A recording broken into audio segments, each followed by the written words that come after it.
දැන් මේ රාජ්‍යයත් අල්ලා ගනිමු. අරගෙනම අපි ජයපැන් බොමු. එපා දේවයන් වහන්සේ. ඒ ගැන සිතන්නවත් එපා. මහෝසද පණ්ඩිත මහා නුවණැත්තෙක්. අනික මිථිලාව කියන්නේ හරිම පුංචි රාජ්‍යයක්. අපට මේ ජයග්‍රහණය හොඳටම ඇති.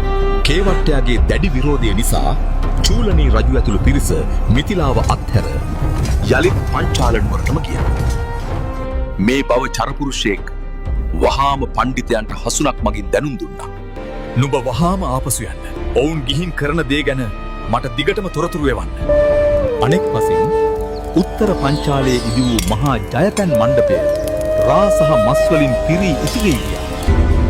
නමුත් ඒ උත්සව සිරිය කේවට්ටයාගේ මරණීය උගුල රහසින් ක්‍රියාත්මක වුණා. මේ අතරතුර මහෝෂධ පණ්ඩිතතුමා වහාම ක්‍රියාත්මක වුණා. යෝධයන් 10 දෙනා රහස් කුටියට කැඳ වූවා. බඳිනි. චූලනී රජ මහා සාදයක් සූදානම් කර ඇත. තොප වහාම එහි යව. සාදයේ මැදට පැන අපේ වේදේහ රජතුමාට ආසනයක් කෝ කියා මහා හඬින් රණ්ඩු කරමු. ඉන්පසු ජයපැන් සාදය විනාශ කර නැවත වේදේහ රාජ්‍යයට පැමිණි. යෝධයෝ සියලු දෙනා පංචාල දේශය කරා පිටව ගියා. මේක වෙන් කළේ අපේ රජතුමාට. තොපි කාගේ සේනාවද? අපි එහෙම රජෙක් අහලා නැහැ.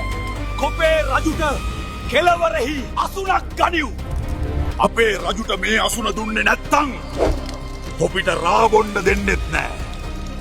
මස් කන්න දෙන්නෙත් නෑ. ද කෝපය මඟුල් මඩුව දෙවනත් කළා. රස මසවුලු සහ රාසැලි මොහොතකින් විනාශ වී ගියා. ඔවුන් නැවතත් සිය පුරවරය බලා පියමන් කරන්නේ තවත් මහා සටනක පෙරනිමිති ඉතිරි කරමිනි.